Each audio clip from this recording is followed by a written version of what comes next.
Hello my dear friends, जैसा कि मैंने आपसे बताया था कि मैं आपको सबसे पहले आपका अध्याय नंबर 9 अनुक्रम और श्रेणी पढ़ाऊंगा। मैं आज अनुक्रम और श्रेणी शुरू करने जा रहा हूं। पहला वीडियो है, हो सकता है कुछ कम टाइम का हो, लेकिन मैं पूरा प्रयास करूंगा कि वीडियो 10 से 15 मिनट का हो। Thank you. अब हम अभ्यास शुरू करते हैं। अभ्यास नंबर 9 है, प्रश्नावली 9 है, अनुक्रम और श्रेणी। सबसे पहले हम अनुक्रम के बारे में जानेंगे। अनुक्रम यानी एक निश्चित क्रम। अनुक्रम अनुक्रम अर्थात एक निश्चित क्रम या किसी नियम के अनुसार रखा गया क्रम, उसे अनुक्रम कहते हैं। अब जैसे देखिए, मैंने उदाहरण के तौर पर लिखा है 2 4 6 8। 2 4 6 8 यानी आप अपने तरीके से कह सकते हैं कि ये सभी 2 के गुणज हैं, या कह सकते हैं ये सभी सम संख्याएं हैं, क्रमागत सम संख्याएं हैं। ये सभी 2 के गुणज हैं, यानी एक निश्चित क्रम को बता रहा है, या कह सकते हैं कि ये क्रमागत सम संख्याएं हैं जो कि एक नियम के अनुसार रखी गई हैं। अब देखिए, जो दूसरा उदाहरण मैंने दिया है 1 3 5 7, ये विषम संख्याएं हैं जो कि क्रमशः रखी गई हैं, 1 3 5 7।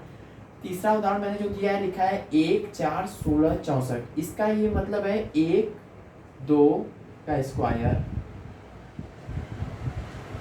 4 का स्क्वायर, 8 का स्क्वायर।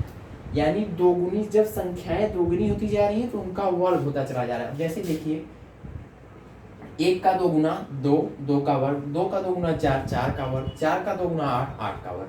ये भी एक निश्चित क्रम में रखे गए। अब ये देखिए, संख्याएं हैं 1 का वर्ग, 2 का वर्ग, 3 का वर्ग, 4 का वर्ग। ये देखिए, सभी प्राकृतिक संख्याओं को उनके वर्गों के रूप में लिखा गया है। ये अनुक्रम हो गया। अब हम आपको अनुक्रम, आशा करता हूँ अनुक्रम के बारे में, अनुक्रम तक आपको अच्छे से समझ में आया होगा।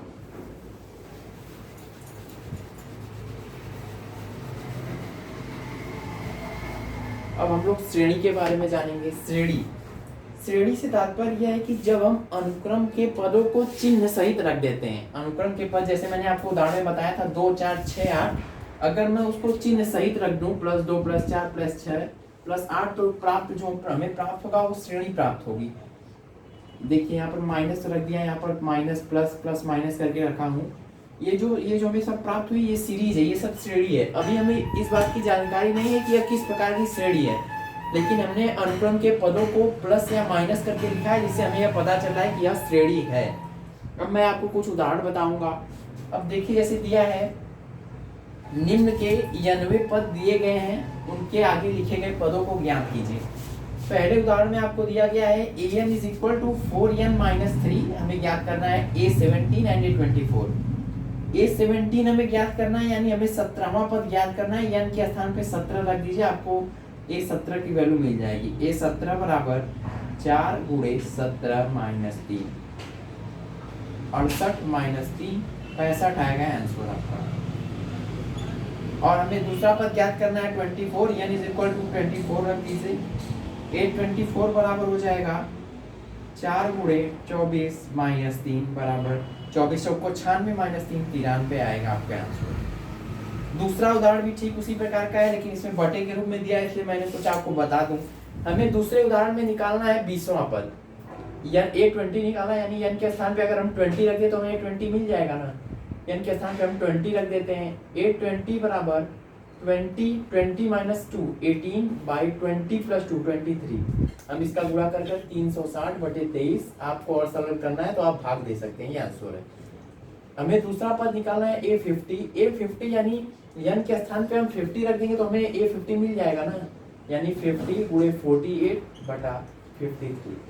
अब आप इसका कैलकुलेशन अपने हिसाब से कर लेंगे। हम तीसरे उदाहरण की ओर चलते हैं। तीसरा उदाहरण है an = -1 to the power n - 1 × n³। हमें निकालना है a9 को। अगर हम n के स्थान पे 9 रख दे तो हमें a9 की वैल्यू मिल जाएगी। n के स्थान पे 9 रख दें, a9 = -1 to the power 9 - 1, 8 × 9 का क्यूब। -1 है, उसके पावर घात अगर सम संख्या है तो उसका मान प्लस आता है, इंटू 9 का क्यूब। 9 का क्यूब आप लोग अपने से कर सकते हैं, 243 आना चाहिए मेरे समझ से, नहीं 243 नहीं, सॉरी, इसका आप कैलकुलेशन अपने हिसाब से कर लेंगे 9 के क्यूब का। हम लोग अगला उदाहरण देखते हैं। an = दिया n² / 2n × 7 का मान हमें ज्ञात करना है, तो A7 की वैल्यू हमें निकालनी है। n बराबर अगर हम लोग 7 रख दे तो हमें A7 मिल जाएगा। A7 इज इक्वल टू 7 का स्क्वायर बाई 2 इंटू 7, एक 7 से कट गया, आंसर आ जाएगा 7/2। अब हम लोग को E निकालना है। अगला उदाहरण है an is equal to n-1, 2 - n, n+3, A20 निकालना है। इसको आप अपने से कर सकते हैं n बराबर 2 रखकर। हमें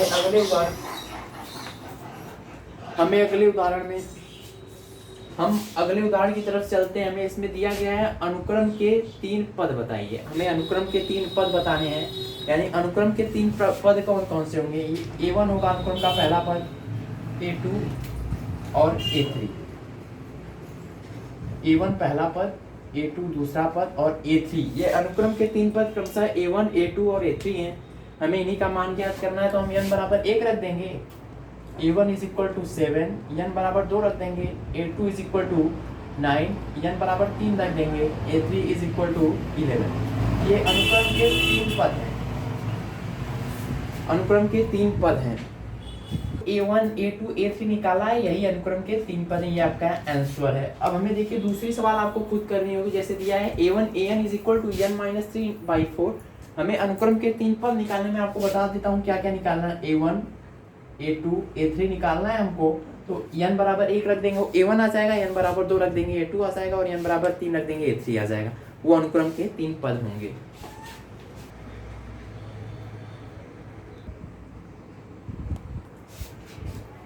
उदाहरण में अब सारी सवालें आसान दी हुई हैं, उदाहरण को आप चाहें तो स्वयं कर सकते हैं। अब हम प्रश्नावली की तरफ चलते हैं। अभी वीडियो में आपको अभ्यास की फोटो एक दिखाई गई है, आप अपने से अभ्यास को लगाने का प्रयत्न करेंगे। जो सवालें आपको फंसे आप कमेंट बॉक्स में कमेंट करेंगे, हम आपको उस सवाल का सलूशन बताएंगे। उस अभ्यास में से जो सवालें हमें कठिन लगती हैं वो मैं आपको 4-5 सवालें बताकर आज पहला अभ्यास खत्म करने वाला हूँ। चलिए हम प्रश्नावली शुरू करते हैं। 9.1 प्रश्नावली 9.1 हम लोग शुरू करने जा रहे हैं, जिसमें मैं आपको पहले 5वीं सवाल बताऊंगा। an is equal to 3 power n। हमें इसमें ज्ञात करना है अनुक्रम के 5 पद। 5 पद ज्ञात करना है, यानी A1 ज्ञात करना है, A2 ज्ञात करना है, A3 ज्ञात करना है, A4 ज्ञात करना है और A5 ज्ञात करना है। A1 यानी यहाँ पे A1 हो जाएगा 3, A2 हो जाएगा यानी 3 का स्क्वायर 9, A3 हो जाएगा यानी 3 का क्यूब 27, A4 यानी 3 टू दी पावर 4 यानी 81, A5 हो जाएगा 3 टू दी पावर 5 यानी 243। ये आपके अनुक्रम के 5 पद हैं, ये आपका आंसर है। अभी 11वीं सवाल में भी आपको अनुक्रम के 5 पद ही शायद हो सकता है निकालने हैं, तो आप इसमें भी A1, A2, A3, A4 और A5 को ज्ञात करेंगे।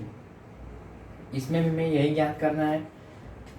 n के स्थान पे 1 रख देंगे तो हमें A1 मिल जाएगा। A1 बराबर -1 to the power 1 -1 into 5 to the power 2।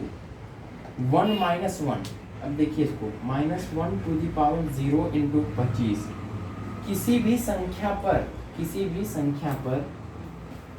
भी, चाहे जो कोई भी संख्या हो, इमेजिनरी नंबर हो, काल्पनिक संख्या हो, वास्तविक संख्या हो, अगर उसके पावर 0 है तो उसका मान सदैव 1 होता है। किसी भी संख्या के पावर 0 है तो उसका मान सदैव 1 होगा, यानी इसकी वैल्यू हो जाएगी 1। A1 आ जाएगा 25, A2 भी आप इसी तरीके से निकाल सकते हैं। -1, 2 में से 1 गया, 1 आ जाएगा और 5 टू दी पावर 3, 5 बचे 25, बच्चे 125 -125, -1 के पावर विषम संख्या है यानी माइनस आएगा। A3 भी हम इसी तरीके से निकाल सकते हैं। -1 टू दी पावर, यहाँ पर हम लोग 3 रखेंगे, 3 - 1 हो जाएगा 2 और यहाँ पे रखना होगा 5 टू दी पावर 4 यानी 5 बचे 25, बच्चे 125, बच्चे 625, यहाँ पर 625 आएगा और -1 की पावर सम है तो यहाँ पर प्लस हो जाएगा। इसी तरीके से आप A4 और A5 निकाल सकते हैं। अब जो हमें 13वीं सवाल दी गई है उसमें हमें श्रेणी ज्ञात करनी है, अनुक्रम नहीं ज्ञात करना है, श्रेणी ज्ञात करनी है।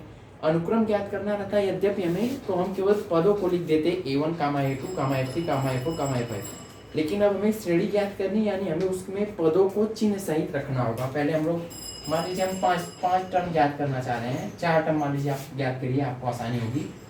A1 ज्ञात करते हैं हम लोग। A1 is equal to 1 into 1 का स्क्वायर 1 + 5 6/4, यानी इसको सिंपल करेंगे तो ये हो जाएगा 3/2, 3/2। A2 बराबर हो जाएगा 2 रख दीजिए, 2 2 दूनी 4 + 5 9/4।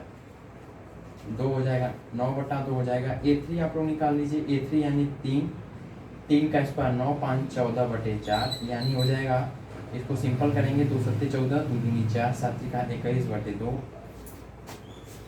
ये 4 हम लोग निकालेंगे, ये हो जाएगा 4, 4 चौको 16, 5 21/4, ये हो जाएगा 21। अब हमें जो श्रेणी याद करनी है, श्रेणी हम लोग ऐसे लिखेंगे, सभी पॉजिटिव हैं यानी +3/2 +9/2 +21/2 +21, ये हमारी श्रेणी है। अब हम लोग चलते हैं 14वें सवाल की ओर। मैं आशा करता हूँ कि आपने ये दोनों सवालें उतार ली होंगी। चलिए अभी पहले मिटा रहे हैं, दूसरी अभी मिटाते हैं। हम लोग 14वें सवाल की तरफ चलते हैं। 14वें सवाल में हमें दिया गया है A1 की वैल्यू दी है, A1 = 3, और हमें दिया गया है AN = 3, AN - 1 + 2 for n > 1। n > 1 और = 1 का मतलब है कि हमें n या तो 1 से बड़ा लेना है या 1 के बराबर लेना है। 1 के बराबर लेने का कोई तात्पर्य नहीं होगा, क्योंकि 1 के बराबर लेने वाली वैल्यू हमें यहाँ पर दे दी गई है, इसलिए हम लोग n = 2 लेते हैं। n = 2। इस सवाल में हमें अनुक्रम के 5 पद ज्ञात करने और श्रेणी ज्ञात करनी है। अनुक्रम के 5 पद ज्ञात करने यानी = 2 रख लीजिए, तो हमें A2 की वैल्यू मिल जाएगी 3, 2 - 1 3, A1 + 2, A1 की वैल्यू दी गई है, A2 की वैल्यू आ गई 11, A3 की वैल्यू है 3 रखेंगे यहाँ पे 3, 3 - 1 2, 3 A2 + 2 = हो जाएगा 3। A2 की वैल्यू मैंने अभी निकाली है 11 + 12 35 हो जाएगा। A4 हो जाएगा 3, 4 रखेंगे, A3 हो जाएगा +2, 3 × 35 अभी मैंने मान निकाला है A3 का, 105 + 2 107 हो जाएगा। A5 3 A4 + 2, 3 A4 + 2 यानी A4 है 107 + 2, यानी इसका आप मल्टीप्लिकेशन करेंगे तो ये हो जाएगा 323।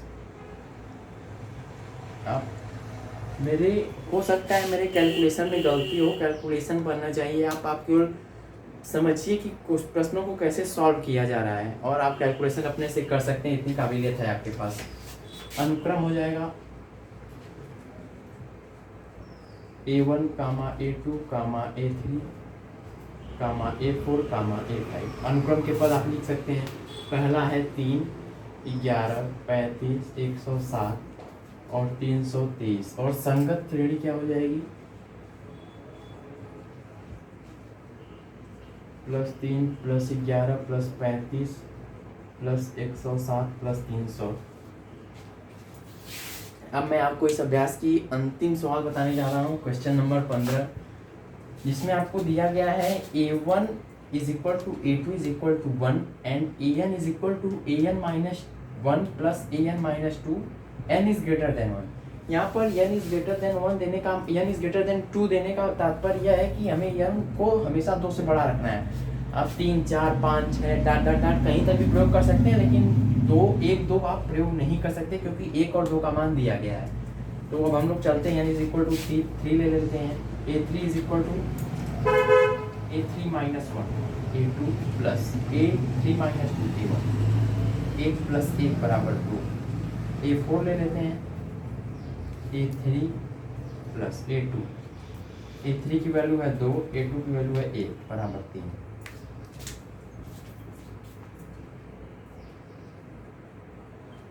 A5 ले लेते हैं, A4 + A3, A4 + A3, A4 3 है, A3 2 है = 5। A6 ले लेते हैं हम लोग, A6 लेंगे जब A5 + A4, A5 का मान मैंने निकाला है 5। इसी तरीके से आप और आगे तक निकाल सकते हैं, हमें आगे जाने की ज़रूरत नहीं है। अब हमें हमारा क्या उद्देश्य है, क्या हमें फाइंड करना है, क्या हमें पाना है, हमें इस क्वेश्चन में फाइंड करना है AN + 1/AN की वैल्यू फाइंड करनी है, और जहाँ तक हमें दिया गया है n का मान हमें 1, 2, 3, 4 लेना है। अब हम इसको लेकर आते हैं यहाँ, n = 1 रखने पर हो जाएगा A2/A1, A2 की वैल्यू है 1, A1 की वैल्यू भी है 1, 1 हो गया। n इज इक्वल टू 2 रखने पर a3 बाई a2। a3 की वैल्यू मैंने अभी निकाली थी, a3 की वैल्यू है 2 बाई a2 की वैल्यू है 1, 2 हो गया। n इज इक्वल टू 3 रखने पर, n इज इक्वल टू 3 रखेंगे तो ये हो जाएगा a4 बाई a3। a4 की वैल्यू अभी मैंने निकाली है 3 और a3 की वैल्यू भी मैंने निकाल रखी है 2। n इज इक्वल टू 4 रखने पर, n की वैल्यू जब 4 रखेंगे तो यहाँ पे हो जाएगा a5 बाई a4। a5 की वैल्यू मैंने निकाली है 5, a4 की वैल्यू अभी हम लोग 3। इसी तरीके से हम और आगे तक निकाल सकते हैं। आप लोग कॉन्सेप्ट पर ध्यान दीजिए, कैलकुलस पर ध्यान देना, कैलकुलेशन पर ध्यान देना ज़रूरी नहीं है। हो सकता है मुझसे कहीं गलती हो जाए कैलकुलेशन में, आप उसको सुधार सकते हैं। आप कॉन्सेप्ट क्लियर रखिए। अभी हम लोग शुरुआत कर रहे हैं अपनी पढ़ाई का, हो सकता है कुछ दिक्कतों का सामना करना पड़े, लेकिन हम लोग चलेंगे।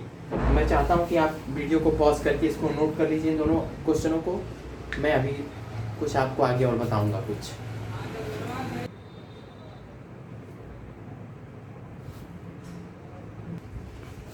आप आज ये पूरा अभ्यास लगाने का प्रयास करेंगे। कल से हम अपने नए टॉपिक की ओर चलेंगे। कल से आपको पढ़ाई जाएगी समांतर श्रेणी अर्थमेटिक प्रोग्रेशन। अर्थमेटिक प्रोग्रेशन का अभ्यास बहुत ही रुचिकर होता है। आप इसमें अगर जितना अभ्यास करेंगे आपका उतना कॉन्सेप्ट क्लियर होता जाएगा।